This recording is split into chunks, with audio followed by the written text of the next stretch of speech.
She walked out of the delivery room believing she had just become a mother. But one small detail didn't make sense, a red mark that shouldn't have been there. Years later, a single test shatters everything. The child she raised, loved, and protected isn't hers. Now the truth is clawing its way back to the surface, and someone out there has been living her life, raising her child. This isn't just a mistake, it's a lie carefully buried for years, and when it finally breaks, no one walks away unscarred. The red mark outside the delivery room. Chapter 1. The rainy night that changed fate. Rain hammered the city that night, as if the sky meant to break it open. White sheets of water lashed the hospital windows and slid down the glass like long, cold scratches.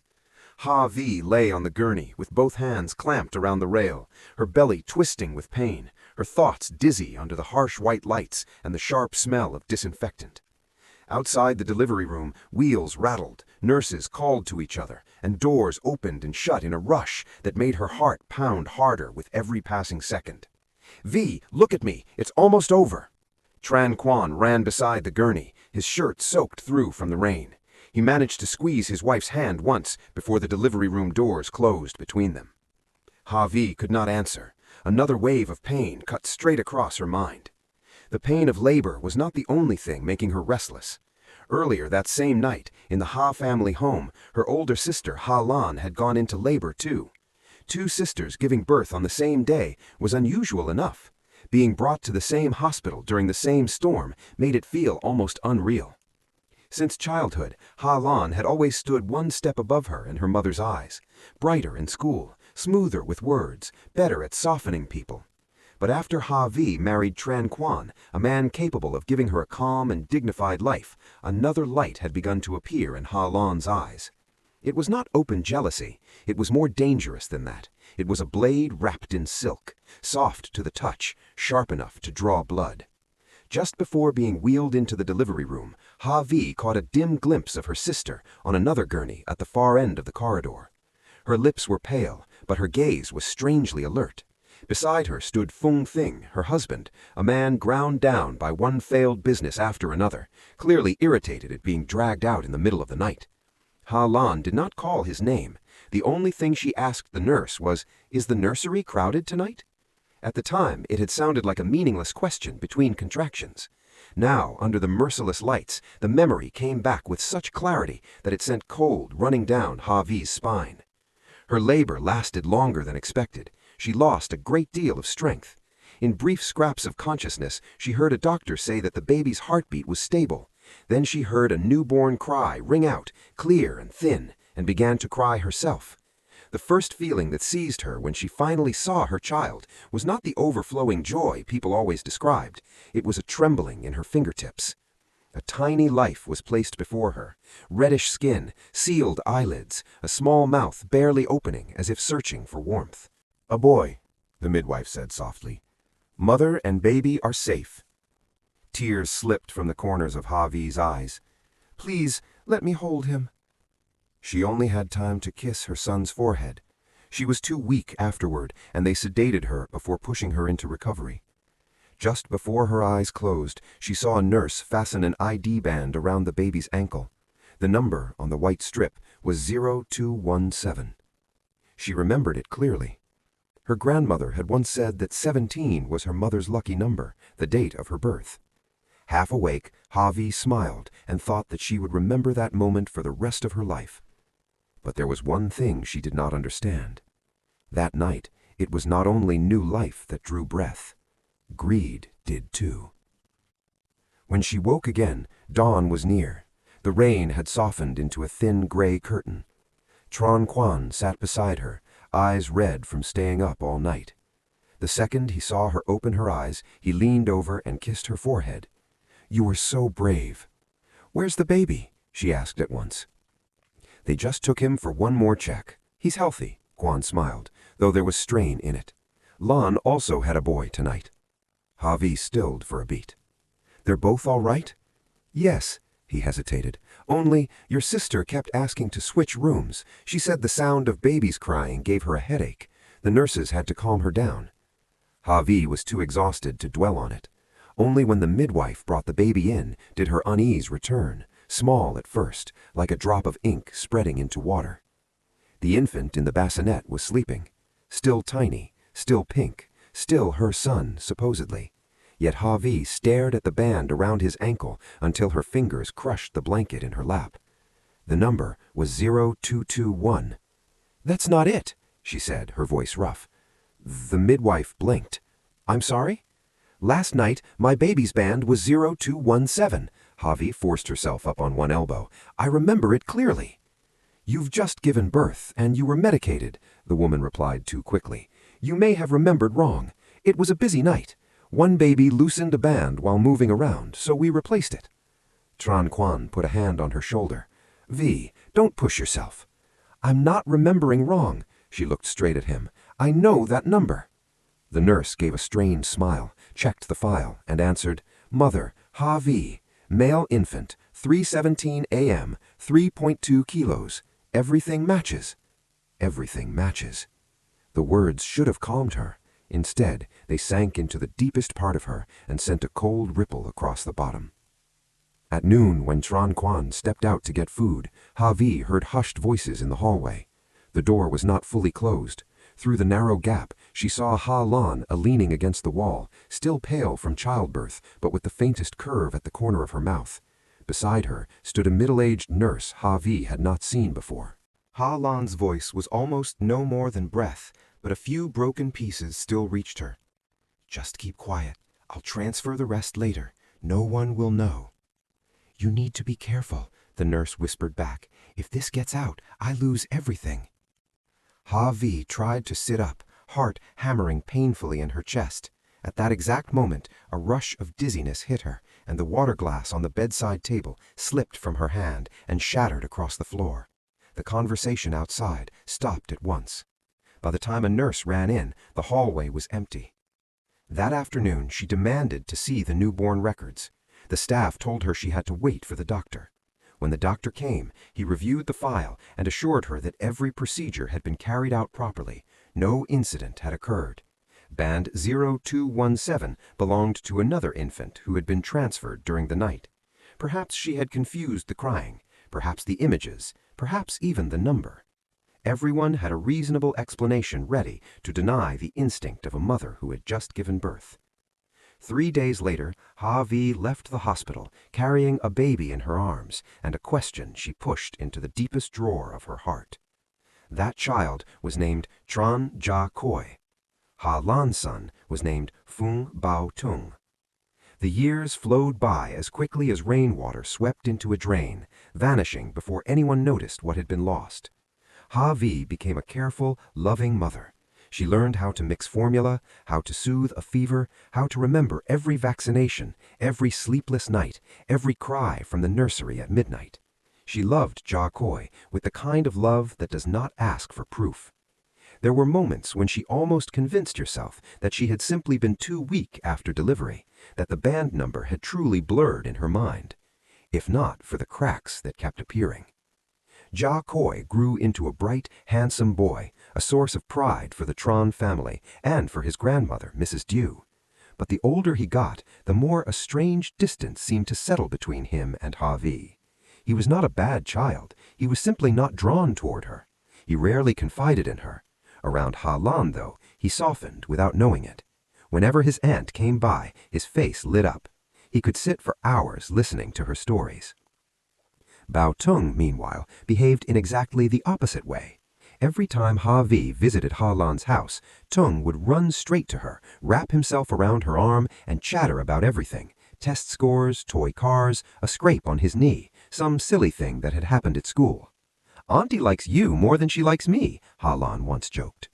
Ha-Vi had laughed then, but inside something had tightened and ached all at once, as if she had brushed against an underground current she could not see. The real blow came when Ja Koi was 14. The school arranged a comprehensive health screening for a summer overseas program, and an acquaintance at the clinic quietly called Ha-Vi aside. "Are you certain your husband's blood type is AB?" the doctor asked, "and yours is O?" "Yes." "Then your son's blood type being B is unusual from a hereditary standpoint. There may be an error in an old test or in the family records, of course, but you should have it checked." Javi stood frozen in the hospital corridor. For one terrible instant, she felt as if she were 14 years younger again, lying under the same cold lights, the same white ceilings hanging over her. And in her mind, the number 0217 rose back into view with brutal clarity. That night she went through every old paper she could find. The birth certificate had yellowed with age, but the seals were intact. The file was perfect, too perfect. Only one detail made her chest go cold. The nurse listed as receiving the baby that night no longer worked at the hospital.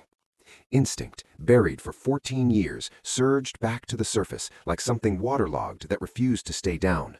Javi remembered the whispering in the corridor. She remembered the strange sharpness in Halan's eyes on the gurney. She remembered the changed ID band. She sat up all night at the dining table with piles of old records and a glass of water gone cold in front of her. Tron Quan was away on business. In the wide, quiet house, there was only the ticking clock and the violent beating of her own heart. At 3 in the morning, Javi reached out and touched a 1-month-old photo of Jia Koi. He was lying in her arms with dark eyes and an almost solemn calm. She had loved him from the first moment she saw him. She had raised him with milk, lullabies, and sleepless nights.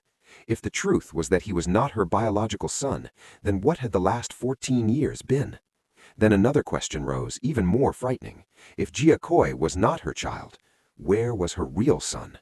At once, Bao Tung's face flashed into her mind, his long eyes, his high nose, the way he pressed his lips together when tense, exactly like Tron Quan. A cold shiver ran down her back. Outside, the rain began again. Chapter 2. Traces that refused to sink. The next morning, Javi did not drive Jia Koi to school. She sat behind the wheel watching the green-painted gates open and close while her heart felt tied to a rope being pulled in opposite directions. A single question could tear open the door she had tried to keep shut for 14 years. "Koi, would you mind doing another blood test?" She never asked it. She was afraid of his eyes, afraid that the little piece still left in their home would collapse before she had something solid enough to call the truth. Instead, she drove straight to the old hospital. The maternity ward had changed. The hallways were brighter, the signs newer, the smell of fresh paint tangled with antiseptic. Only the emotional temperature of the place remained the same, that cool, detached air of somewhere that handled birth and death every day. Claiming she needed a copy of her delivery file, she managed to meet someone from records. Everything on paper looked orderly, proper, and disturbingly clean. 2:58 a.m. Patient Ha Lan delivered a male infant. 3:17 a.m. Patient Ha Vi delivered a male infant. 3:31 a.m. Ha Lan's infant transferred for postnatal monitoring. 4:05 a.m. Beginning of shift infant check completed. That name. Tran Mi Han. Javi's chest tightened. Does this nurse still work here? The clerk shook his head. She left almost 13 years ago. I heard she went back to her husband's hometown near Bing Phuc. Do you still have a contact address? I'm sorry, we can't provide that. Can't provide that. Those 2 words became a wall she ran into all morning. The records matched protocol, the responsible nurse had resigned, the old camera system had no surviving footage, some of the staff from that night had transferred, retired, or vanished into the usual erosion of time. The traces were like footprints in wet sand, visible until you bent down to touch them, then gone. At noon, her mother called. "Come by the house this evening," Mrs. Dew said, in the same sharp tone she had always used. "Koi won second prize in his speaking contest. I told Lan to cook his favorite dishes. We're having dinner as a family." Javi paused. "I'm busy." "Then be busy later. You've looked like a lost soul for a month." "Javi, don't let people say the daughters of the Ha family grew older only to drift further apart." That line again. All her life, every time Ha Lan did something wrong, Javi had been the one told to give way, for the sake of sisterhood, for appearances, so their mother would not lose face. Only the tool had changed over the years. The bamboo switch had become polished little lectures about family duty. In the end, she went. The table had already been laid. Ha Lan wore a cream dress with her hair tied low. To anyone looking in from outside, she would have seemed exactly what she had always worked so hard to appear: graceful, patient, gentle. She smiled when Javi entered. "You came. Tung kept asking if you would." At that moment, Bao Tung came running out from the study. 14 years old, nearly as tall as Yakoi, bright-faced and deep-eyed. The second he saw Havi, he grinned. "You really came!" The smile hurt her more than tears. There was something in the angle of his head, in the way his fingers tugged at his sleeve when he was pleased, that looked painfully like Trun Quan. Yakoi appeared from behind Mrs. Diu, adjusted his shirt cuff, and sat down beside Halan with complete ease. "Auntie, my speech was posted on the school website." "Well done!" Halan laid a hand on his hair with effortless affection. "I'll reward you with barbecue ribs tonight." Havi watched the scene and tightened her grip on her bag under the table. Throughout dinner, Mrs. Dio spoke almost entirely to Yakoi. She praised his competition result, the summer program that might send him abroad, the good fortune of the Tron family, and the need for Havi to spend less time being stubborn and more time caring for her husband and child. Halan sat there, ladling soup and smoothing the air whenever needed. Fun Thing, as always, kept his head down over his drink, his expression sour whenever money was mentioned. Only Bao Tung kept looking toward Havi, as if waiting for her to place a piece of fish in her bowl, ask how school was, or simply smile at him. The more she looked at him, the more tangled her heart became. At dessert, she set her spoon down and asked lightly, "Lan, you gave birth at Ankang Hospital too, right?" The air at the table shifted at once. Halan looked up very slowly. "Yes, why?" "No reason. I passed by there this morning and suddenly remembered the night we both gave birth." A thin smile touched Halan's lips. "That night was chaos. You even insisted your baby's ID band had been changed. Women can be very sensitive after giving birth." Mrs. Diu frowned at once. "Why bring up something absurd after all these years?" Havi looked straight at her sister. "Because I still remember it clearly." "What exactly do you remember?" "That my son's band was changed." Someone's spoon struck a plate with a hard clink. Fung Thing let out a dry laugh. "What are you doing now?" "Havi," their mother snapped, but it was Halan's eyes that chilled her most. For a brief second, a shard of cold light flashed there, a blade sliding half an inch out of its sheath before the gentleness dropped over it again. "Havi, you're still thinking about that?" Halan asked softly. "You've loved Koi to the point of obsession." Yakoi looked up, annoyed and confused. "Mom, what are you talking about?" Havi swallowed the rest of the sentence. She could not do this in front of the children. "Nothing," she said, "just old memories." But in that instant, she knew there was no longer a road back. Mentioning the baby switch had triggered exactly what she needed to see. Halan was afraid. That night, after Yakoi had gone to sleep, Hagi told Tran Quan everything. The blood type issue, the delivery file, the name Trun Mi Hang, the whispering she had overheard years ago, Halan's expression at dinner. Quan listened without interrupting. When she finally finished, he sat in silence with his elbows on his knees. "Do you understand what you're saying?" he asked at last. "Yes." "If this is true," he exhaled heavily, "then this isn't just betrayal, it's stealing 14 years of someone else's life." "4 people's lives," Havi said. "Mine, yours, Koi's, Tung's." He looked at her. There was no disbelief in his eyes, only shock forced into stillness. "What do you want me to do?" "DNA testing," she said immediately, quietly. "I don't have enough proof yet to throw in their faces." Tran Quan nodded. "All right." They began with the smallest things. Getting a sample from Jiakoi was easy. A few strands from his comb in the bathroom were enough. Bao Tung's was harder. Havi had to invent an excuse to take him shopping for reference books and quietly collect a few hairs from his jacket while he was trying on glasses in the bookstore. She hated the secrecy, hated having to become someone who hid and watched when it came to children she loved. But the truth had never once walked out into the light on its own. Someone always had to dig. The 3 days they waited for the results felt longer than 3 seasons. During those days, Halan called twice. Her voice was gentler than usual. Once to ask whether Havi had liked the soup from dinner. Once to remind her that their mother's birthday was approaching and that she should come early to prepare. That softness was frightening than anger. On the 3rd afternoon, Tran Quan drove her to the testing center.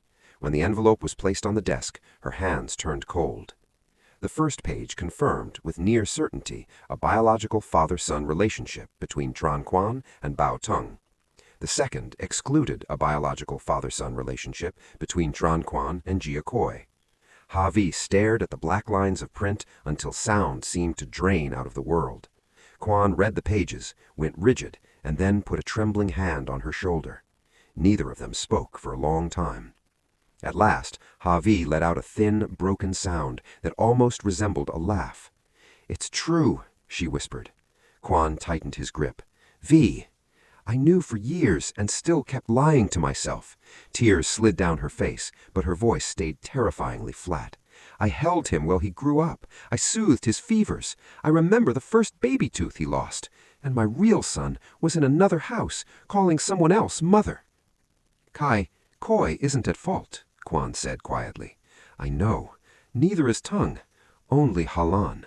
That evening, instead of going home, she asked Quan to drive to a narrow street behind Baotong's middle school.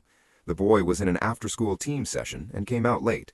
It was drizzling. He walked through the school gate with his backpack slung over one shoulder, head bent over a sheet of paper. At the streetlight, he stopped and laughed with his friends before they parted. Just a normal boy. A normal boy who had called someone else mother for 14 years.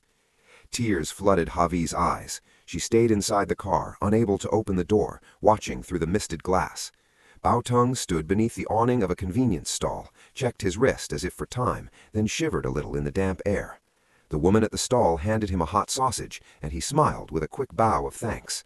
That bow looked so much like Tran Quan that it hurt.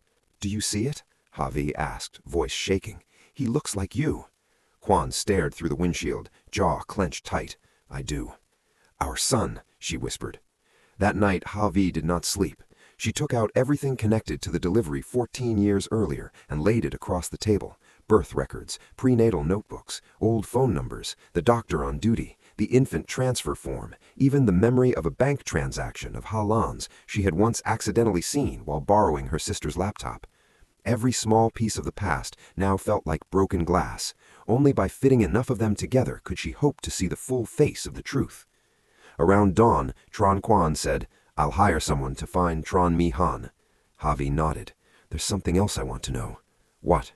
"Why Lan did it," she said, staring into the dark beyond the table. "Money alone isn't enough. A woman who had just given birth and still had the clarity to switch my child. She must have planned it before that night." Quan said nothing. Ha-Vi set the DNA report on the table, aligning it carefully because otherwise her hands might have ripped the pages apart. "I don't want to explode at her yet. I want her to step into the light herself, in front of the whole family, in front of our mother, in front of the boys. I want her to call her crime by its real name." This was no longer the pain of a mother with a suspicion. It was a declaration of war. Chapter 3. The Woman Named Han. The first thing Ha-Vi did after holding the DNA results in her hands was not rush to Ha-Lan's house. She did not scream. She did not collapse. She went to work. She sat through a packaging meeting for a new tea line. She signed the contract still waiting on her desk. She answered Mrs. Du's messages with the same brief replies she always used. When Yahoy asked whether she would be home for dinner, she even smiled and told him she would stop to buy the chestnut cake he liked. That calm frightened her. But she understood something clearly. A clean blow only works against someone used to acting if you are colder than they are. If she burst in now, Ha-Lan would only cry, deny, and twist the story before anyone could understand what had happened. Their mother, who had trusted the image of the patient, gentle older daughter for years, would stand beside Ha-Lan before she ever looked at the evidence. To rip off a mask, Ha-Vi needed to find the string tied behind it.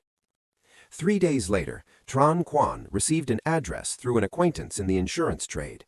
Tran Mi Han was living in a small town near the Bin Phuoc border, helping her husband run an herbal medicine shop. The message came just before noon. Ha-Vi looked at it once and said, "I'm going this afternoon." Quan offered to come. She shook her head. "I need to ask her myself." The road out of the city was long and dusty. The glass towers fell away behind her, replaced by rubber plantations and scattered roadside eateries with corrugated roofs. She drove for nearly 3 hours, rehearsing different openings, different denials, different ways the woman might shut the door in her face. All those rehearsed versions dissolved the moment she stopped in front of a single-story house with a faded sign reading "Traditional Herbal Remedies, Han Phuoc Hall." A woman in her 50s sat beneath the awning, sorting medicinal leaves on a bamboo tray. More than half her hair had gone gray. Her back was slightly bent, and her hands were lean and rough. At the sound of the car, she looked up. Their eyes met. In that instant, Ha-vi knew the woman recognized her. The tray tipped in Tran Mi Han's hands, and dried leaves spilled across the tiles. "You are?" she asked, but her voice had already thinned. "Ha-vi," she said, "the patient from An Kang Hospital, the stormy night 14 years ago." The woman's face drained of color. The shop was empty. Her husband was away collecting stock. The entire house was so still that the clicking fan overhead sounded unnaturally loud. Ha-vi remained standing. She laid a copy of the DNA results on the wooden table between them. "I know my son was switched," she said. "I came to ask who did it." Tran Mi Han stared at the paper, her lips trembling. "You don't know what I mean." "You do," Ha-vi said, her voice turning cold enough to surprise even herself. "You still remember my name. Don't insult my memory." It was a busy ward. There could have been a clerical mix-up. "I remember the band number 0217. I remember seeing you outside my room with my sister. I remember that it was not only rain in the hallway that night." The older woman lowered her head, twisting her hands together so tightly her knuckles whitened. Silence stretched until it became hard to breathe in. Then she said, in a thin, broken voice, "You came too late." Ha-vi stiffened. "Too late for what?" "If you had come a few years earlier," Han gave a crooked, exhausted smile, "maybe I would have dared to speak. But now that you're here, I don't even know whether anything can still be saved." "Then tell me clearly." The woman sat down as though her legs had failed, and then she told the truth. Ha-lan had approached her before the delivery night, not at the hospital, but during the final prenatal visits. At the time, Tran Mi Han was drowning in debt. Her husband had gambled away money. Her son had been injured in a traffic accident and needed surgery. Ha-lan knew all of it. She came with tears, cash, and a story polished into something that almost sounded righteous. Her own child, she said, would be born into a marriage on the verge of collapse with an indebted husband and a grim future. Ha-vi's child, meanwhile, would have a decent father, money, family name, security. Both babies would still belong to the Ha bloodline in some sense, she said. The only difference was which one would get the better life. At first, Han refused. Then Ha-lan brought more money and said that if Han would not help, she would find someone else. The last thing that broke through Han's resistance was not the cash, but a sentence spoken through tears. "My child is also a grandchild of the Ha family. Why should he grow up in hardship just because I married badly?" "She was not acting out of temporary madness," Han said hoarsely. "She planned it. She asked about the shift roster. She asked about the nursery. She asked how the ID bands were marked. The storm that night caused one electrical fault in the maternity wing. The corridor was chaos. I only did one filthy thing. I haven't been able to wash it off in all these years." "How was it done?" Ha-vi asked. She barely recognized her own shaking voice. "After both of you gave birth, I carried your baby out for checks. Ha-lan was already waiting near the changing room. She took off the band herself, with her own hands." Han covered her face. "All I did was alter the handover file and sign the paperwork. When you insisted on seeing the band afterward, I panicked. The doctor covered for me because he thought you were confused after childbirth." "The doctor knew?" "No, he thought you were distressed. He didn't know what had really happened." Ha-vi stood there in stunned stillness. "Why speak now?" she asked at last. Han let out a painful, brittle laugh. "Because I have been afraid every day for 14 years, afraid that you would come, afraid that no one would ever come, which would mean my sin would sink into the ground and disappear forever." She opened a drawer in the medicine cabinet and took out an old zip bag. Inside lay a broken strip of white plastic, yellowed with age. 2 faded digits were still visible on it. 0217. For a second, Ha-vi thought her knees might give way. "I kept it because I couldn't throw it away," Han said. "Many nights I tried to burn it. My hands wouldn't do it." "Do you have anything else?" "There was one transfer for the remaining payment. The sender name showed as Lan Feng. I printed the statement and hid it. My husband later found the money and used it for debt, but I kept the printout." She brought out another envelope. Inside was the old bank statement, browned with time but still legible. Each sheet of paper was light on its own. Together, they felt like stone. "Will you testify?" Ha-vi asked. Tran Mi Han looked at her for a long moment. "If I say yes, will you believe me?" "I want the truth." The woman began to cry. "I'm afraid, but I'm more afraid of dying without ever trying to make this right." By the time Havi left the town, the sky had gone dark. The ID band marked 0217 sat inside her bag like a bone that had never healed properly. She pulled over beside a field and finally let herself fold over the steering wheel and sob. No more tears of doubt, no more tears of hope. These were the tears that came after a blade had already been pulled free, leaving the wound open to the air. That night she told Tran Quan everything. When she finished, he was silent for a long time.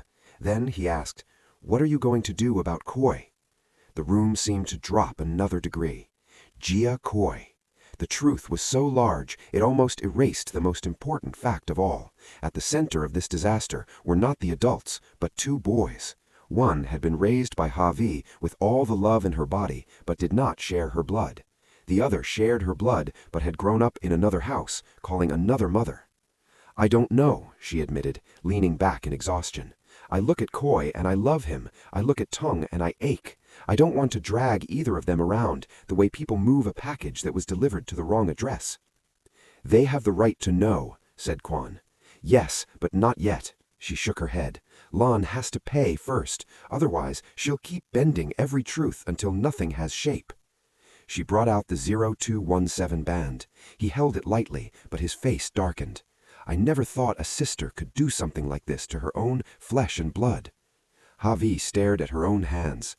"Since we were children, she always wanted whatever was mine. The prettier dress, the better praise, even our mother's attention. I thought growing up would end that. Instead, she only changed the things she wanted to steal." To a child. Yes. That night, they set the next part of the plan. Havi passed all the documents to the company's private lawyer without revealing real names at first, asking only about the legal route for infant swapping and falsifying records. Han Quan quietly hired an investigator to trace the money around Ha Lan and Feng Thing from 14 years earlier. If Ha Lan had planned this, then money had to have moved. A week later, the results came back and chilled them both. Roughly 1 month before the delivery, Ha Lan had secretly sold part of her wedding gold, borrowed cash at high interest, and made 2 large withdrawals. One amount matched almost exactly what Tran Mi-hen had described. In the months afterward, she repaid debts with suspicious regularity even while Feng Thing's finances were collapsing.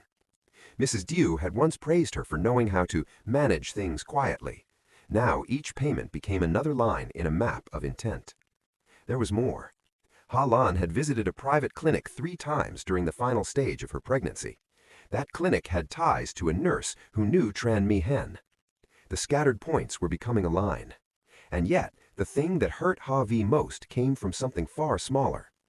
One Saturday afternoon, she stopped by her mother's house to collect old papers and found only Bao Tung at home. Ha Lan had taken a class. Mrs. Diu was out with friends. Tung opened the door, brightened at the sight of her, and hurried to the kitchen to bring out fruit. While he was gone, Havi glanced around the living room. The photo shelf held image after image of his life. First birthday, first day at school, certificates, smiling family snapshots. In every single one, Ha Lan looked gentle. To the outside eye, she had been a good mother. "I cut apples for you," Bao Tung said as he returned with a plate. He sat opposite Havi and studied her face. "You've been busy lately, haven't you? I text you and you reply late." "I'm sorry." "I'm not blaming you." He shook his head quickly. "It's just, you look tired, a little sad." "Can you tell?" "When you're upset, your eyes get red, but your smile stays very kind." He hesitated. "Did you and my mom fight?" "Adult matters," Havi said quietly. He rotated a slice of apple in his fingers and then asked, "Is it true that family doesn't always know how to love the right way?" She froze. "Why would you ask that?" "No reason." He lowered his eyes. "Sometimes I feel like my mother cares about Koi more than she cares about me. There are things about him she remembers more clearly than things about me. I know that sounds narrow-minded. Sometimes it hurts." Every word fell like water on an exposed nerve. Havi wanted to pull him into her arms. She wanted to tell him he was not narrow-minded at all, that the woman he called mother had stolen not only his place in life, but even his right to grieve naturally. Instead, she stayed where she was. "Adults can be wrong too, but none of it is your fault." He gave her a small, uneven smile. "You always say that." At that moment, Zia Koi came in through the yard. Mrs. Diu had called him over for dinner. He saw Bao Tung sitting near Ha Vi and frowned at once. "Mom, weren't you just here to get documents?" That one word, Mom, still softened her heart out of old reflex. "Yes," she said, getting up. "I should go." Xiaokoi stepped forward and took the file bag for her. As he turned, the cuff of his shirt shifted, and Javi noticed the old red thread bracelet hidden underneath. "You still wear that?" she asked. He nodded. "Auntie tied it on me when I got sick in 3rd grade. She said it would bring me luck." "Auntie." Javi turned away too quickly, afraid he might see the pain rise into her eyes. Some things Ha Lan had not stolen in a single night. Some things she stole year by year, layer by layer, until the theft took root in other people's lives. On the drive home, Javi opened her bag and looked once more at the band marked 0217. In the passing streetlights, the faded plastic reflected a pale, ghostly sheen. "I'm not just going to take back what was mine," she murmured to herself. "I'm going to make her pay." Chapter 4. The Price of Gentleness. If a person wears a mask long enough, they eventually mistake it for skin. Ha Lan was exactly that kind of person. To outsiders, she was the patient older daughter, the wife who endured a difficult husband without complaint, the mother who never seemed to lose her temper. Mrs. Dew loved holding her up as the example whenever she criticized Ha Vi for being too direct, too stubborn, too sharp to survive in the world gracefully. The women in the neighborhood called Ha Lan unlucky but admirable. Even Tran Quan had once admitted that if there had not been a natural distance between him and his wife's family, he might have believed Ha Lan was as unfortunate and gentle as she looked. That was why Ha Vi had no intention of exposing the truth in some private shouting match. She wanted to shatter that mask in the place Ha Lan felt safest, right in front of the people who believed in it. The chance came with Mrs. Dew's 60th birthday. Their mother disliked noisy celebrations, but after transferring part of her company shares to her daughters that year, she agreed to a modest gathering at a riverside restaurant. The guest list was small enough to remain intimate and large enough that no one could pretend not to hear what was said. For nearly 2 weeks before the dinner, Ha Vi prepared with the focus of someone entering a campaign. Her lawyer had reviewed everything. Legally, a case 14 years old would be complicated, but it was not impossible if supported by testimony, physical evidence, and DNA analysis. Tran Mai Han agreed to sign a notarized statement on the condition that her identity be protected until the case moved forward. The old 0217 band was sealed. The bank transfer printout was re-verified through archival records. Meanwhile, the private investigator continued tracing Feng Thing's old debts. Among the papers was one chilling note attached to an informal loan. Sister Lan says she will repay everything after the job is done. Still, Ha Vi wanted one more thing, a confession from Ha Lan herself. That would be harder. Ha Lan was excellent at stepping away from danger at the last second. She could cry on cue. She could soften a room before anyone else finished a sentence. But Ha Vi knew one weakness in her sister better than anyone else: pride. Ha Lan could live with hardship. She could perform humiliation. What she could not bear was the feeling that someone else held control over her. So Ha Vi chose to touch the fear beneath that control. She began with small changes. First, she quietly moved the education fund Mrs. Dew had always intended for the heir grandson into a trust whose beneficiary had not yet been disclosed. News of that reached Ha Lan quickly through an old accountant close to the family. Second, Ha Vi suggested to their mother that after the birthday, they might need to reconsider who would manage the old family house on Tran Hung Dao Street, since it was about to rise in value as part of a tourism redevelopment zone. Mrs. Dew made no promises. She did not have to. The hint alone was enough. Ha Lan had long assumed that anything truly valuable in the Ha family would eventually flow toward Jia Kuai, the boy she believed she had successfully placed in the stream of wealth. Third, Ha Vi began appearing more often beside Bao Tung. She helped him draft scholarship forms. She invited him to her office to see the tea production line. She lent him management books he had expressed curiosity about. He was clever, observant, and technically minded. Every moment beside him felt both precious and unbearable because so many of his small gestures belonged to Tran Quan. None of this escaped Ha Lan.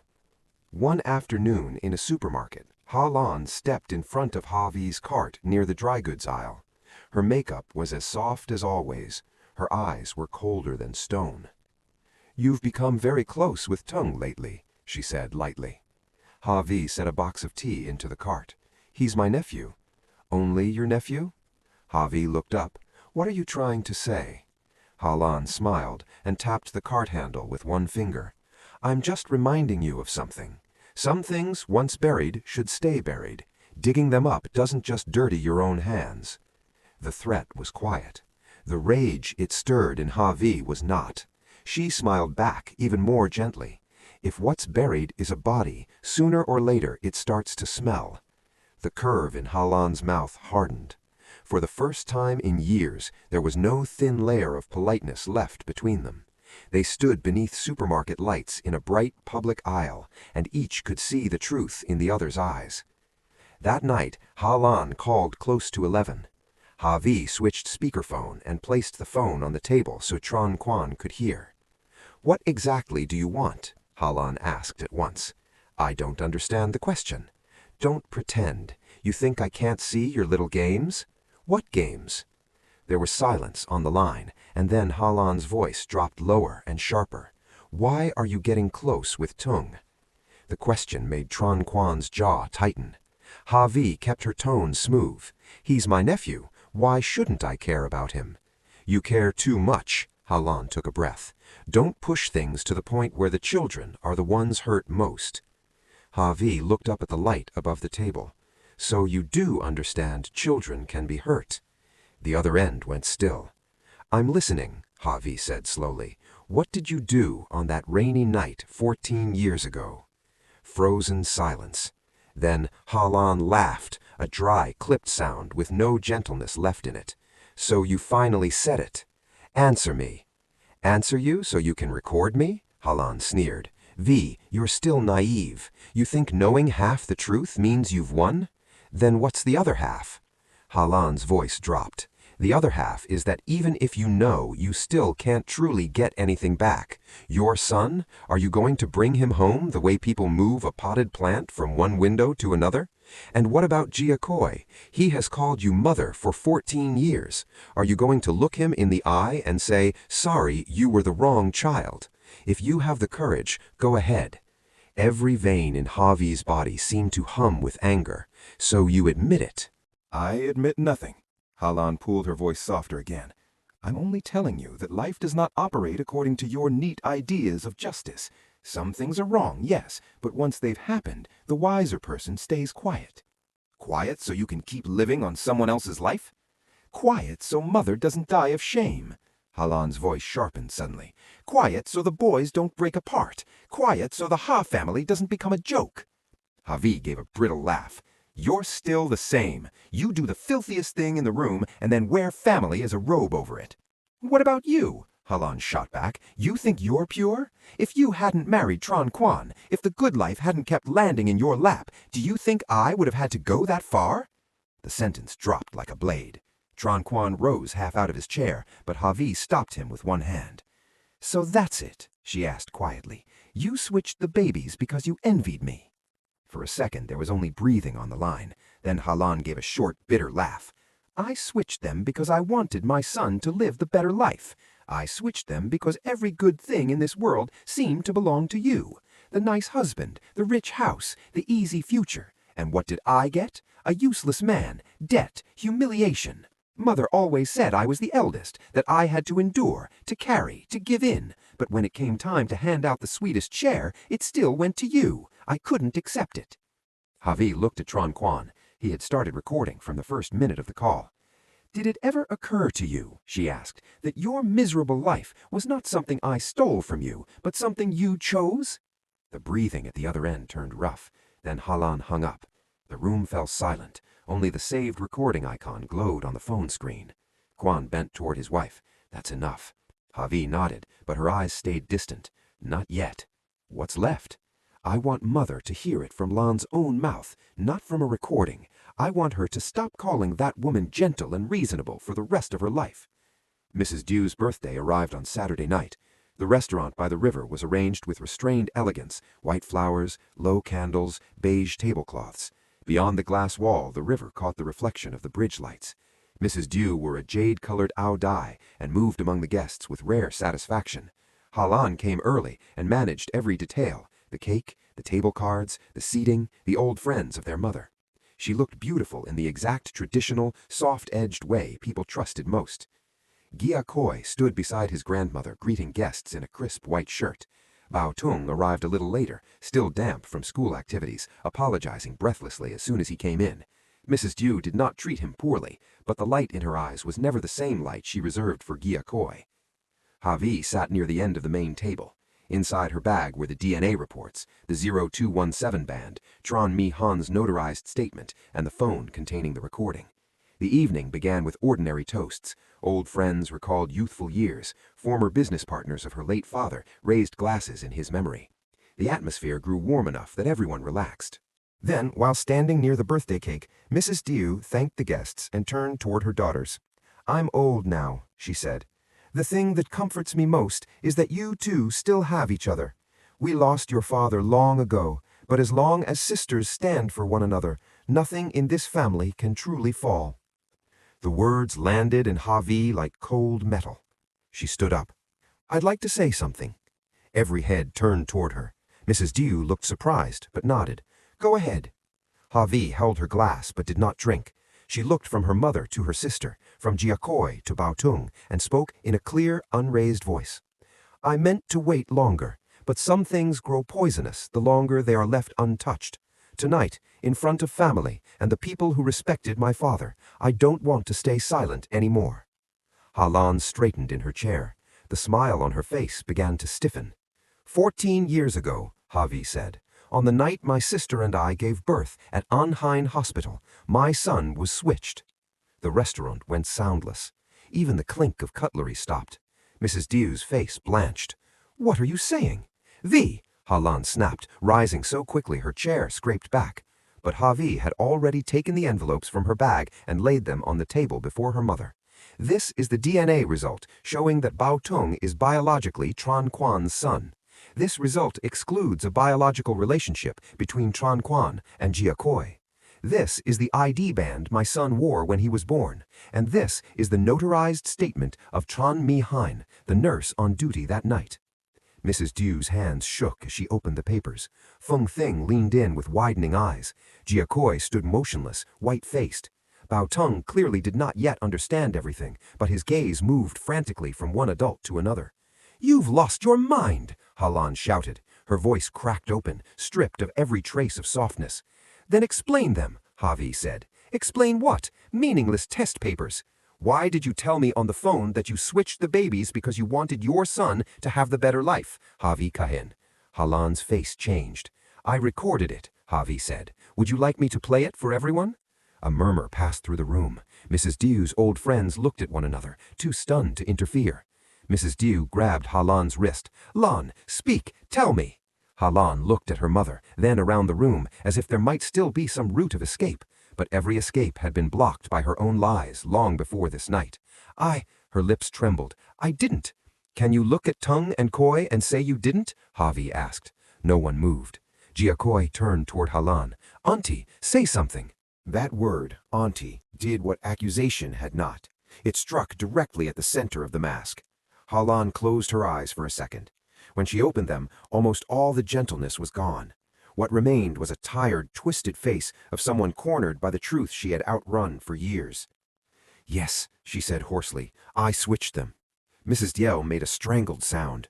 "But so what?" Halan's voice rose toward a near scream. "I was born in this family too. I was the eldest. I carried every expectation, and the best things still went to her. The rich husband, the peaceful future, the stable life. I got a useless man, debt and humiliation. I only wanted my son to live well. What was wrong with that?" "What was wrong with that?" Havi repeated, her palms turning ice cold. "You stole my child. You stole his mother. You stole both boys' identities, and you still ask where the wrong was?" Giakoi stumbled back 2 steps. "I'm not your son?" he asked, but it was impossible to tell whom he was asking. Bao Tung stood rigid, lips pressed hard together, eyes wet and bright. He looked at Halan, then at Havi, as though the ground itself had vanished. Mrs. Diel clutched her chest and swayed. "Lan, how could you—" Halan turned toward her mother, tears spilling freely. "Don't look at me like that. My whole life you told me to be the understanding one, the one who endured, the one who gave way. The one time I took something for myself, now you—" The slap cracked through the room. Mrs. Diao stood shaking, hand still raised. That was a human life, not a possession. The atmosphere shattered. Havi looked at her sister, one hand pressed to her cheek, and felt no triumph. She had imagined this moment for 14 years, but victory had no taste at all. Because in the middle of all that wreckage, 2 boys were standing there, and they were the ones who would now have to gather the broken pieces of the lives the adults had smashed. Chapter 5. 2 Children at the Edge. After Halan confessed, the party broke apart like a glass tray thrown to the floor. Relatives left in silence.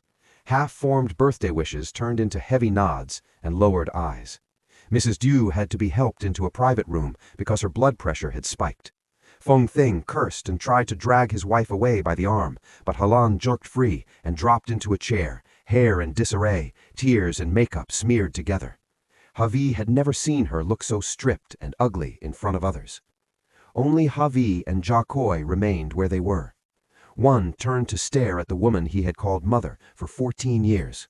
The other looked at the woman he had called aunt. They both wore the same expression, the stunned look of children who had just been thrown out of a house they thought was theirs. Havi wanted to go to them.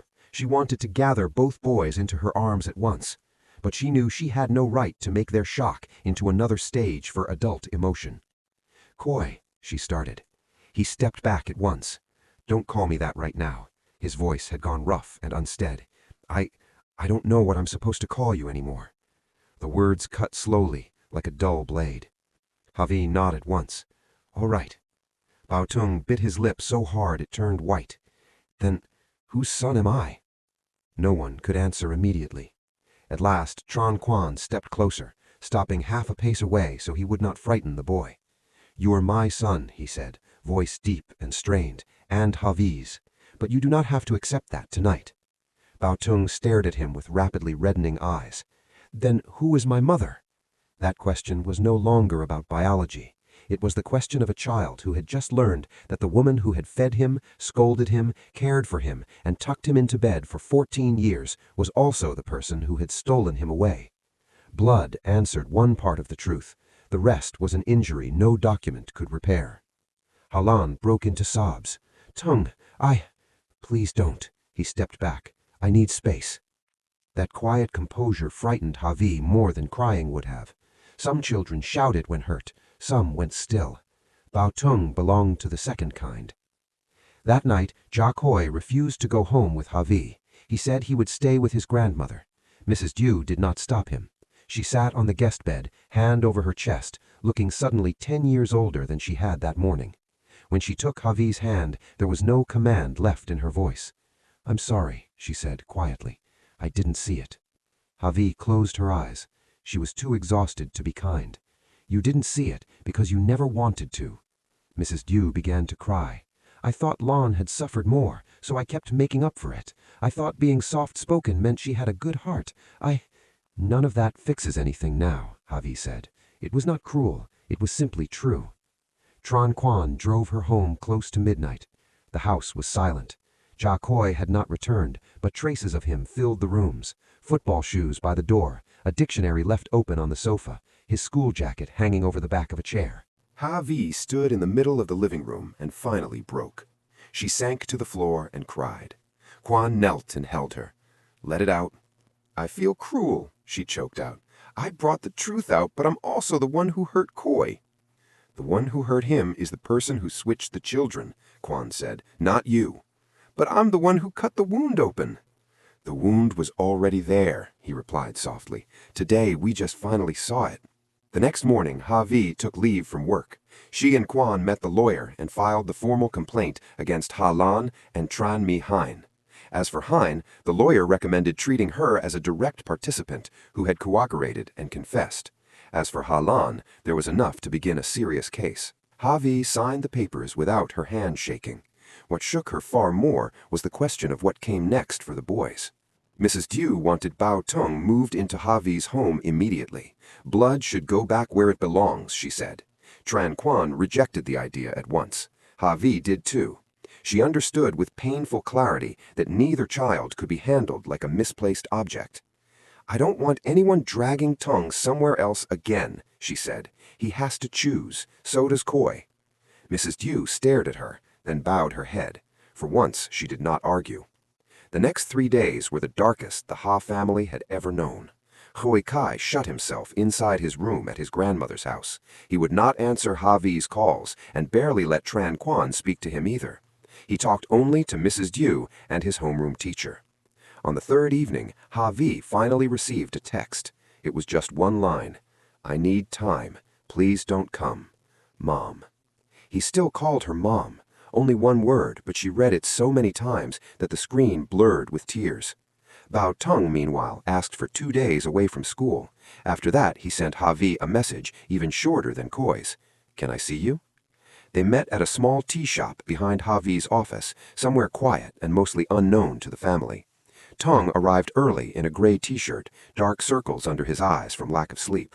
He sat stiffly, trying to look composed in the way children do when they have had to grow up too quickly. What would you like to drink? Ha Vi asked. Anything is fine. The answer, polite and obedient, made her chest ache. She ordered peach tea for him and plain water for herself. When the server left, silence settled between them. Bao Tung finally spoke first. I couldn't sleep that night, he said, eyes fixed on the table. I kept thinking, were the last 14 years real or not? That is exactly the question I've been asking myself, Ha Vi answered. He gave a small smile, sadder than tears. Do I look like Uncle Quan? Ha Vi looked at him carefully. The nose, the eyes, the posture, the restrained way he held himself, it was all there. She only nodded. I saw pictures of him when he was younger. Grandma showed me last night. I saw it too. Under the table, Ha Vi locked her own fingers together. Are you angry with me? She asked. For what? For not finding you sooner. He shook his head. I don't know. Maybe if you'd found me earlier, I would have been less shocked. Or maybe I would have heard earlier. I just want to ask one thing.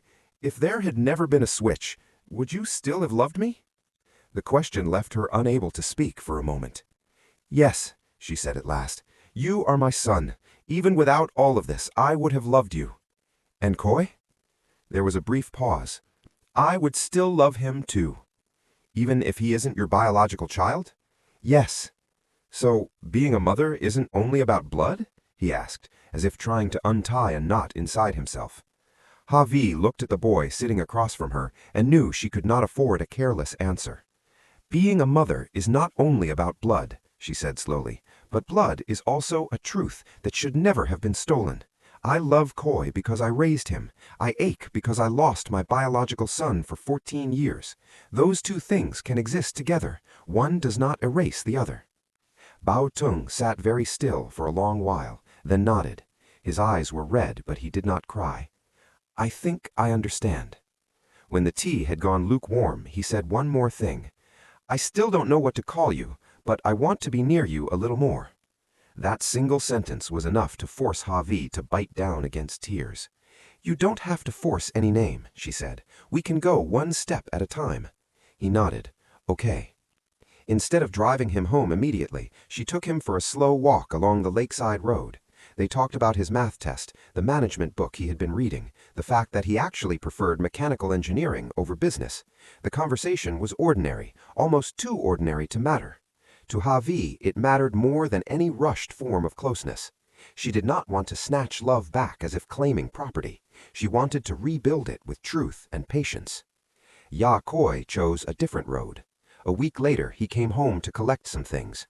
Ha Vi stood at the top of the stairs watching him and felt the same pounding in her chest she had felt the first time she had become a mother. In only a few days, he had visibly grown thinner. Shadows sat under his eyes. He dragged a suitcase into the living room and stood facing her. I'm staying with Uncle Min for a while, he said. I know. I don't know how to face you right now. I don't know either, she admitted. He gave a humorless little laugh, eyes reddening. Do you still love me? The question knocked the air out of her. She descended one step and stopped, afraid another step would make him retreat. Yes, that doesn't change. But I'm not really your son. You are the child I held for 14 years, she said, voice catching. No one can take that away from me. Ya Koi turned his face aside quickly. After a long silence, he said, I hate her. He did not need to explain who he meant. "You're allowed to," Javi answered. "You have that right." He pulled the suitcase toward the door, then paused one last time. "I can't call her Mom, but I can't stop calling you Mom either." His voice broke a little. "I feel like an object people handed from one person to another." "No," Javi shook her head. "You are a person hurt by adults, and I'm sorry I couldn't protect you from that sooner." He said nothing after that. He only lowered his head, hiding the face that was beginning to fall apart, and left with his suitcase. When the door closed, the house went empty again. Javi sat on the sofa alone for a very long time and understood that the real battle had only begun, not in court, not in written statements, not in the investigation. The real battle was keeping two children from drowning under the feeling that every adult around them had betrayed them. The truth had finally been opened. Living with it would be much harder. Chapter 6. The Second Rain. Less than 5 days after the complaint was filed, the first official summons was delivered to Ha Lan's house. It was only a stamped sheet of paper brought by a polite young officer. Yet the moment it appeared in the living room, the polished surface of her household began to peel away. Fung Thing, who had always been skilled only at blaming others, flew into a rage as soon as he realized the matter could become a criminal case. He smashed a glass on the table and called Ha Lan crazy for dragging everyone into a pit with her. When the housekeeper repeated the scene to Mrs. Dew, their mother turned pale, but this time she did not have the face left to rush over and defend her eldest daughter. Within the week, the old neighborhood was talking. The gate of the Ha family home, once always quietly shut, now seemed heavy with rumors even in passing. Ha Lan began leaving the house in a mask and dark glasses. She stopped attending her mother's social circles. She no longer entered the riverside restaurant with that calm, soft confidence that had once come so easily. But what drove her most nearly mad was not the gossip. It was the way the boys now looked at her. Bao Tung avoided her. His teacher quietly adjusted his schedule for a while.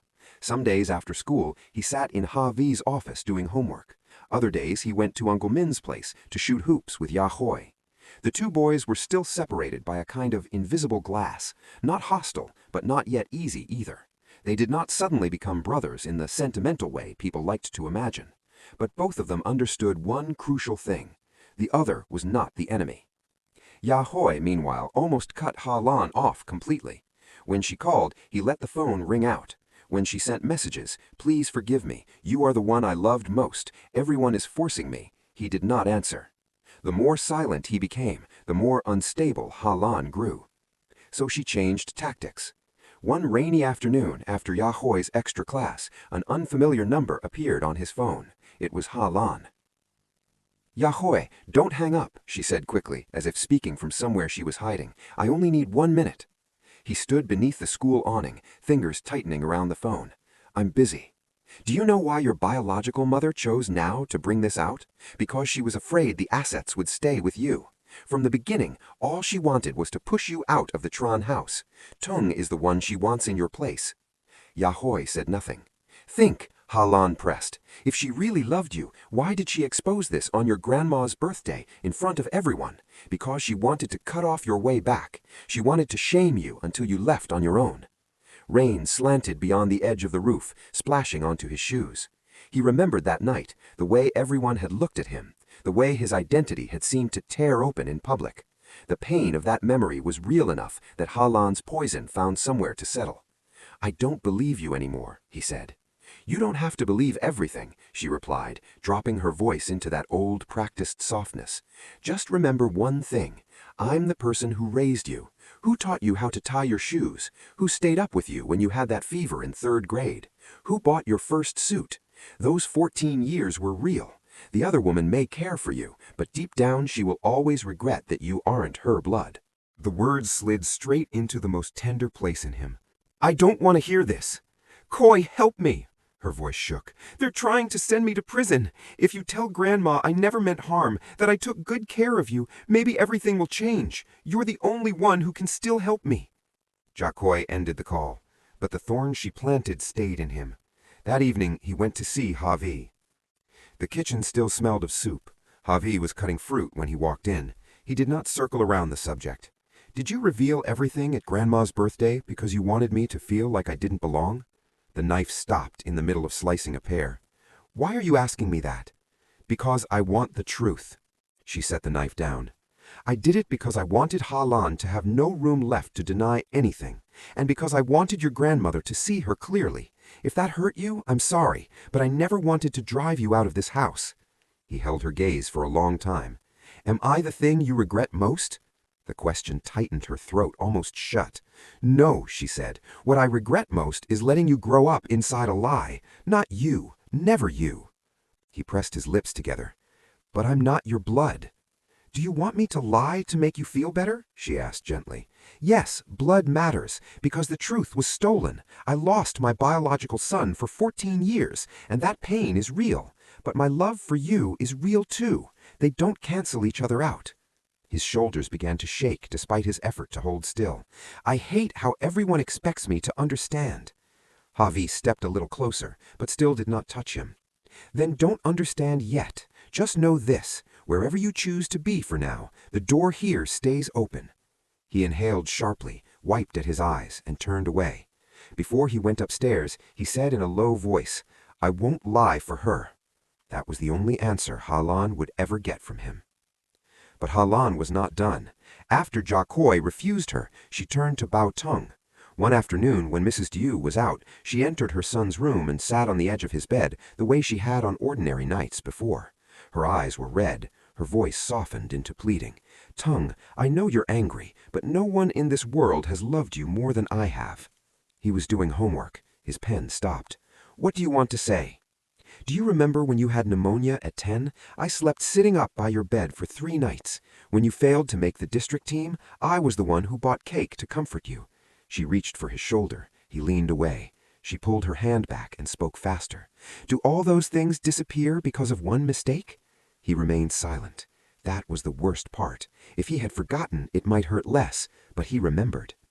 Do you know why that woman cares about you now? Because you are her husband's biological son. Because she sees in you a house, money, relatives, a future. If you had been an ordinary child, would she have gone looking for you? Bao Tung looked up sharply. Don't talk about her like that. Ha-Lan went still for a second at the protective edge in the words her. Then she laughed crookedly. You trust her quickly. I don't know who to trust, he said, and now his voice trembled. But I know you lied to me for 14 years. I did it for your own good. Or because you wanted to win. The question leaped out of him before he could stop it. The room went silent. Ha-Lan's face changed. Who taught you to say that? Javi? No one taught me. He stood up, hand gripping the edge of the desk. I saw it myself. If you did it because you loved me, then why did you love Koi more? Why did you remember more things about him than about me? Why did you look at him like he was precious, while I always had to be good in order to be loved? Ha-Lan stepped back half a pace, eyes wide. It had likely never occurred to her that the quiet, obedient son she had relied on had seen so much. You don't understand, she whispered. Exactly, Bao Tung said, with a bitter little laugh and wet eyes. I don't understand how a mother can steal someone else's child and still expect both children to be grateful. That night, the rain came hard. Close to 10 o'clock, Javi's phone rang. It was Bao Tung's number. But when she answered, what filled the line first was the sound of something falling, then ragged breathing. Auntie! His voice was shaken. Mom and Dad are fighting. He's slamming doors. I'm scared. Javi and Tron Quan were in the car at once. Ha-Lan's house was lit up and chaotic by the time they arrived. Neighbors were already peeking through partly open doors. The living room stank of alcohol. Feng Thing was shouting, red-faced. Ha-Lan stood near the table with disordered hair, clutching a stack of property files and old savings books. When she saw Javi, she looked like an animal pushed into a corner. You still dare come here? Feng Thing roared. Move aside. Tron Quan stepped in front of his wife. Bao Tung stood on the staircase, pale and rigid. Jakoi was there too. Bao Tung had messaged Uncle Min for help, and the boys had both come before the adults arrived. Seeing them in that room tore at Javi. Once again, they had been thrown into a storm built by the grown-ups. Ha-Lan suddenly laughed loud and cracked, the sound splintering against the rain on the windows. Good, everyone's here. You all want to see me broken, don't you? Put the papers down, Javi said. She recognized the old house deeds and savings books in Ha-Lan's arms. No, Ha-Lan hugged them tighter. I deserved all of this. If I hadn't switched them back then, my life wouldn't have turned out like this. Stop dragging this out. Javi stepped forward. It's over. Over? Halan screamed. Easy for you to say. You have your husband beside you, your money, and now both boys are turning toward you. What do I have? Both boys? Jacques spoke suddenly, his voice shaking but clear. Did you ever really see me as your child? Halan turned toward him, caught off guard. Or was I just a ticket? From the beginning, did you only keep me because you wanted my life to belong to your biological son? Rain struck the glass harder. Halan looked from Jiakoi to Bao Tung and then let out a short, bitter laugh. Yes, I wanted to win. I was sick of watching Javi get everything. I wanted the best thing just once to fall into my hands. There, you heard me. The words landed in front of both boys like the final blow of a hammer. Bao Tung shut his eyes. Tears rolled down, but his voice came out almost eerily steady. Then I was never the reason. I was just a tool. No! Halan took a step toward him in panic. He moved back. Enough! I don't want to hear anything else. Outside, sirens were approaching. Neighbors had already called the local police because of the shouting and the destruction. Feng Thin was the first one detained, being drunk and violent. Halan stood in the middle of the living room as the papers slid from her arms onto the wet floor. When the officers read her name, she did not resist. She only turned once more to look at Ha Li. There was less hatred than emptiness in that look now. When we were little, every time Mother bought cakes, the best piece always went to you because you were the weaker one. Every time Father took us out, he carried you because you were afraid of heights. I told myself it was fine. I was the elder sister. But then we grew up, and the better life still went to you. I only wanted to take something back once. Javi looked at her without triumph. You didn't take it back. You stole it. A sad, broken smile touched Halan's face through tears. Yes, I stole it. The officers led her away. The door shut. The house sank beneath the steady rain. Javi turned to the boys. Jiakoi stood straight with burning red eyes. Bao Tung was hugging one arm against himself, face as pale as paper. No one knew what to say. At last, Tran Quan stepped toward Tung. Come home with us, he said, just for tonight. Tomorrow you can decide where you want to be. Bao Tung looked at Javi. She did not reach for him. She only gave a small nod. You choose. He stood very still for several seconds, then walked over and stopped close enough that their shoulders touched. Jiakoi took a hard breath and said quietly, I'm coming too. The sentence was simple. To Javi, it was the second rain of her life to change fate. The first rain had carried greed, theft, and 14 years of silence. This rain was not gentle either, but at least this time it washed some of the mud away. That night the Tron house stayed lit deep into the dark. 3 bowls of noodles sat steaming on the table. No one ate much. The 2 boys sat opposite each other, separated by a silence that was strange but no longer false. Halan sat at the head of the table and understood that the road ahead would be painfully long. But at least from that night onward, no one under her roof would have to live under a stolen name. Chapter 7. Calling each other by their real names. That rainy season lasted longer than usual. After the night Halan was taken in for questioning, life moved into the slow, heavy rhythm of procedure. Statements were checked against one another. Tran Mai Han formally testified. The hospital archive was opened again to verify signatures, shift assignments, and infant handover codes. Everything Javi had waited 14 years to speak aloud was now turned into thick files, dry transcripts, and long interviews full of repeated questions. The law moved one step at a time. Human pain did not. Mrs. Dew truly fell ill, not life-threatening, but serious enough that the doctor ordered complete rest. The woman who had once carried herself with an iron spine and an even harder voice seemed to age before Javi's eyes. In the mornings she sat beneath the veranda, staring at the old flowering bonsai and saying almost nothing. One day when Javi came to visit, her mother held her hand for a long time and finally whispered, I raised a daughter without teaching her what uprightness was. Javi did not know what to say. She was past the point of offering comfort in place of truth and too tired to keep accusing. Some lessons arrive so late that the price has already become destiny. As for Fung Ting, after the drunken destruction that night, he went strangely quiet. Perhaps for the first time in his life, he understood that his own weakness could no longer hide behind a woman's choices. He found a lawyer and tried to distance himself from responsibility, but the debts, transfers, and old financial traces all pointed toward one fact: whether or not he had designed the plan, he had benefited from it. Still, none of that was the true center of Havi's home. The center was now 2 chairs at the dining table.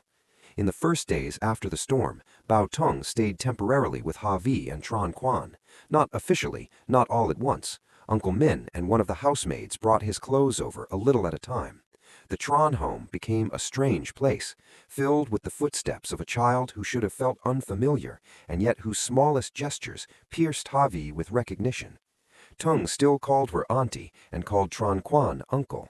He was polite, tidy, careful to the point of making her heart hurt. Children who grow up under quiet measurement often mature too early.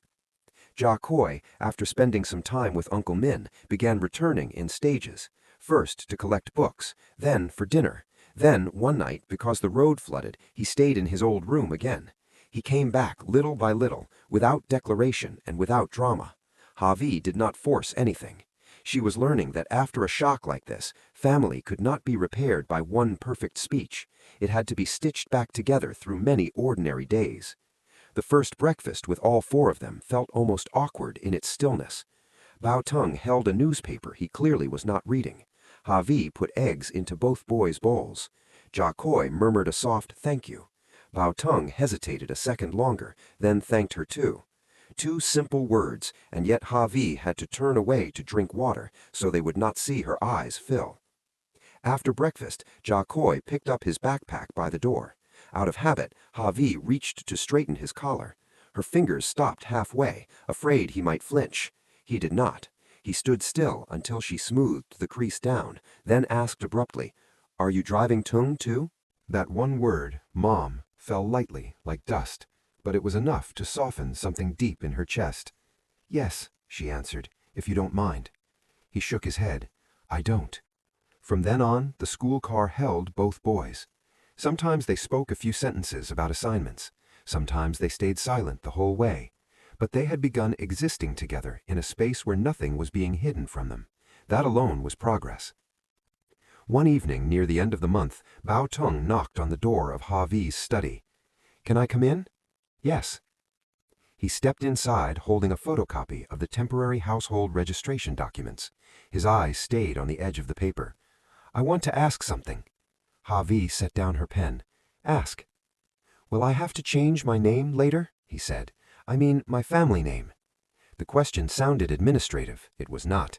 It was about identity itself.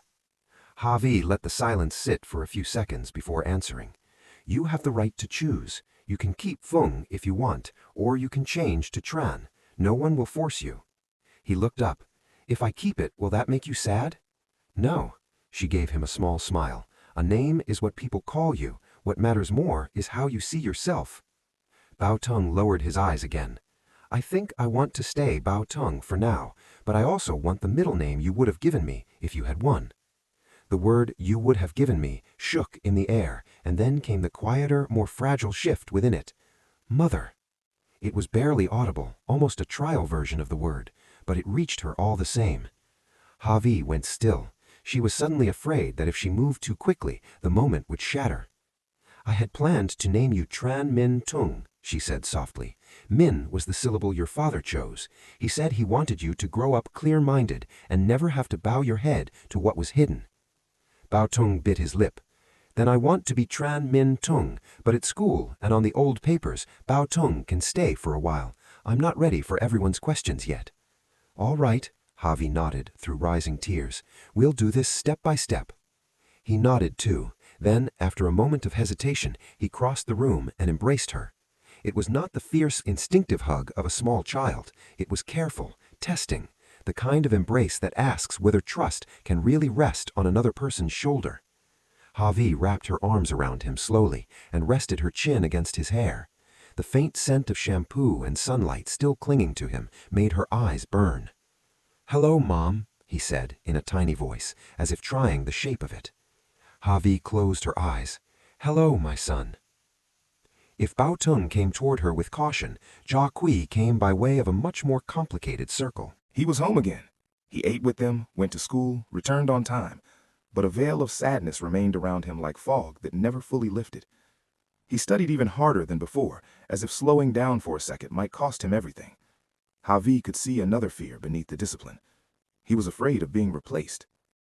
One Sunday evening, after Chon Quan and Tung had gone outside to fix a bicycle, Zakoi entered Havi's study carrying a small wooden box. "I found this in Grandma's old drawer," he said. She opened it. Inside lay a faded red thread tied into a small loop. For a moment, she forgot to breathe. "Grandma said," Zakoi hesitated. "The day both babies were born, she had made 2 red threads and asked the nurses to tie them on the babies for luck. She thought they got lost in the confusion." Havi remembered now. Her mother really had brought 2 little red charms from their village pagoda. They vanished after the chaos of that discharge day, and the matter was so small that it was eventually forgotten. Only one remained. The other must have disappeared years ago. "I thought," Zakoi sat down across from her without meeting her eyes, "maybe one of the adults tied this one on me back then. Maybe that's why Grandma always believed I was her biological grandson." Havi lifted the thread carefully. It was frayed and brownish with age, but it had survived 14 years of deception without fully giving way. "Why did you bring it to me?" she asked. He pressed his lips together, then finally looked up. There was resolute in his face, but fear too. "So you won't think all your memories with me were fake." The sentence broke her. Havi covered her mouth, but tears still fell onto the old thread. Zakoi immediately rose in alarm, as if he had done something wrong. "I'm sorry." "No." She shook her head, laughing and crying together. "I'm crying because you're right." He stood still for a moment, then stepped closer. He did not hug her the way Bao Tung had. He only laid a hand on her shoulder, an awkward teenage gesture from someone not used to comforting adults. The clumsiness of it only made her heart soften further. "I don't know how to not betray the aunt who raised me, and also not hurt you. I feel terrible because I still remember the good things she did for me." Havi wiped her face and drew him down to sit beside her. "You are not terrible. A person can do something unforgivable and still have moments that were truly kind. That's what makes this pain harder, not smaller. Remembering what she once did for you is not betraying me, just like loving you is not betraying Tung." Zakoi looked at her with red eyes. "Can I stay here?" Havi said immediately. "Even if I'm not your blood?" "Yes, because I choose you." A long silence passed between them. Then, for the first time in weeks, he leaned his head on her shoulder the way he had when he was younger. Only for a few seconds. Long enough. Long enough for her to understand that some bonds are not born from blood at all, but from the repeated act of staying. The new school term brought practical changes too. On the advice of the lawyer and a child psychologist, Havi and Tron Quan did not force immediate changes in residence, school, or forms of address. Bao Tung, now officially registered with the added name Chan Ming Tung, would stay in his current school through the end of the year. Zakoi would continue living in the Chan home and attend counseling sessions to help with the fracture in his sense of self. Mrs. Dio rewrote her will and divided the family assets transparently between both boys, no longer attaching any value to notions like heir or proper surname. "What the adults broke," she said in front of everyone, "the adults have to repair. No child should have to beg for fairness." It may have been the latest wisdom she had ever spoken. It was also the truest. One afternoon in early winter, Ha-Vi received official notice that the core evidence in the case had been accepted. The legal process would still be long, but it had shape now. Tran Mai Haing would likely be shown leniency because of her cooperation. Ha Lan would not escape responsibility. Ha-Vi held the paper for a long time and then folded it shut. Strangely, the beginning of justice did not fill her with joy. It only settled something in her, the way a swimmer feels not triumph, but fatigue after finally touching stone. She did not visit Ha Lan in detention for a long time. Then one day, Mrs. Diao said, "She wants to see you once. You don't have to go, but I think you should close this with your own hands." They met through thick glass. Ha Lan had lost weight. Her hair, once always neatly arranged, had been cut short and uneven. Without makeup or soft-colored dresses, she looked bare and drained, her eyes hollowed with exhaustion. When she saw Ha-Vi, she smiled faintly, a smile so changed it took Ha-Vi a moment to realize it no longer held any sharpness. "You look steadier than I expected," Ha Lan said. "You don't," Ha-Vi answered. "No." She accepted that at once. There's no reason to pretend to be gentle in there. Javier studied her sister through the glass. There had once been admiration there, and fear of displeasing her, and years later a hatred so intense that Javier had wanted only to see her fall. Now that she truly had fallen, the feeling was no longer pure. It was just a painful remnant of the past. "Why did you want to see me?" Javier asked. Halan was quiet for a while. "To ask how the boys are." Javier answered in short, factual pieces. She did not share the private moments between herself and the children. Those no longer belonged to Halan. After hearing her, Halan closed her eyes. "Does Tung still call me Mom?" "No." Pain crossed her face. "And Koi?" "He asks about you through Grandma. He doesn't want to see you yet." "That makes sense." Halan gave a sad, tired smile. The conversation might have ended there, but just as Javier rose to leave, Halan said quietly, "When we were little, I really hated you." Javier was not surprised. "I know."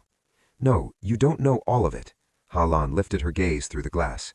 "I hated every time Mother looked at you with more worry. I hated every time Father told me to give way because you were weaker. I hated how people loved you without you having to work so hard for it. When you married Quan, I felt like even heaven had placed the best piece in your hands again. I looked at your pregnant belly and went mad. I thought that if my son grew up in your son's place, then at least some kind of fairness would come back to me." "That wasn't fairness," Javier said. "No, it was envy that I had fed for so long I forgot to call it the right name." She lowered her hands to her face. "I'm not asking you to forgive me. I just want to say that in the end I learned something too late. I changed the ID band, the paperwork, the names people used, but I still couldn't change the truth that my life was ruined by my own choices." Javier stood. "That's the first honest sentence you've said." She did not turn around on her way out. On the last day of the semester, the school held a family activities day. Bao Tung entered a mechanical assembly competition. Giacore joined the debate event. Both boys claimed beforehand that they did not need anyone there, but when the time came, both kept glancing through the crowd anyway. Ha-Vi and Tran Quan sat together among the other parents, with bottled water and a bag of snacks on their laps. Early winter wind moved through the dry flame trees above the field. The sunlight was thin but clear. Giacoy went first. His topic was whether truth is always better than deception. He stood straight, voice calm, eyes no longer avoiding the room. Ha-Vi did not catch every sentence because tears blurred part of the speech, but the final line reached her with perfect clarity. "A truth that arrives late may hurt more, but a life built on deception will always force someone innocent to pay the cost." Later, outside on the basketball court, Bao Tung sat cross-legged on the ground, assembling gears and plates with hands marked by grease and pencil. Every so often he turned to look for Ha-Vi. Whenever he found her, he gave one quick smile before bending over the model again. It was the smile of a child beginning to believe he had somewhere to return to. That evening, all four of them drove home together. Giacoy sat in the front, Tung sat in the back. Tran Quan drove slowly along the road by the lake while the water caught the pale red of sunset. "Mom?" Giacoy said, still looking out the window. "Yes?" "There's a parent meeting next week. Can you come?" Ha-Vi smiled. "Yes." From the back seat, Tung leaned forward over the seat. "And I've got that mechanics workshop visit too." "Your dad will go with you," Tran Quan said immediately. Then, realizing the word he had used, he smiled slightly into the rearview mirror. "If you want that." Bao Tung went still, eyes reddening fast. Then he nodded. "I do." No one spoke for the next few minutes. The car slipped beneath the trees while the last light of day moved across their shoulders. That evening, after the boys had gone upstairs, Ha-Vi unlocked the cabinet in her study. Inside were the old 0217 band, copies of the statements, the red thread Giacoy had found, and a new photograph of all four of them from school field day. She took a small wooden frame and placed the old band and the red thread behind the glass. Beneath them, she slipped a handwritten line. "From today on, no one in this house will live under a stolen name." She set the frame on the shelf beside the new family photo. Tran Quan came in and stood behind her. "Are you really all right now?" Ha-Vi leaned lightly into him. Outside, for once, there was no rain. Far below, the city was lighting itself window by window. "Not completely," she answered honestly. "I may not be for a very long time." He nodded. but I'm no longer afraid of waking up and having to question who my child is." She looked at the frame and spoke with a steadiness she had not felt in years. "The rest we live through." He rested a hand on her shoulder. From upstairs came the familiar sound of a door opening and closing, then footsteps in the hallway. Small, everyday sounds that had once been buried beneath 14 years of lies. Now they were returning to their rightful place, simple and real. Javi turned off the light in the study and walked out. On the dining table, the housekeeper had left 4 warm glasses of milk. Giacoy came down first, still reading a section of his debate notes. Tung followed with a model sketch smudged by pencil on one corner. When they saw her, both boys looked up. In that brief moment, Javi could see the road ahead still stretching far. Counseling sessions, anger, identity questions that would return in different forms years later. But she could also see what had never stood still in her home for 14 years before this. The truth. "Come, drink your milk," she said.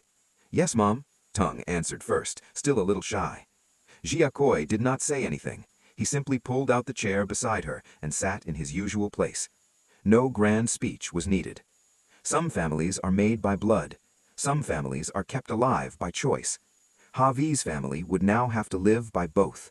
Slowly, painfully, but without falsehood.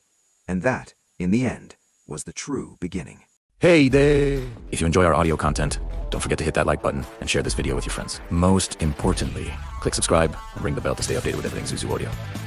Support the channel and join our community today.